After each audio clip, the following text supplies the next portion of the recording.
focus, then any opponent will be put to shame, having nothing evil to say of us. Today's first reading is like a primer of how a Christian ought to live. Titus mentions self-control and good works. What is striking is that he exhorts Christians to be witnesses of Christ. This is our duty, to be Christ's witnesses even in the face of slander and opposition. After doing this, lest we bask in our own glory, we need to realize it is no big deal. Christ tells us that all we should say is we have done only what we ought to have done. Today's saint is a wonderful role model of this principle.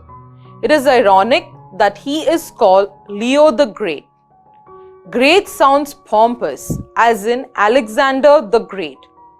Leo, in fact, was humility and simplicity itself, and a man with a fervent love for spreading the good news. He is called great because he led the charge against various heresies that flourished during the 5th century. That was on the theological front, but to him, being a Christian meant also living the gospel in a world filled with hurt, suffering, and need. He inspired and helped to foster charitable work in places affected heavily by famine, refuges, and poverty. It is how any Christian ought to live.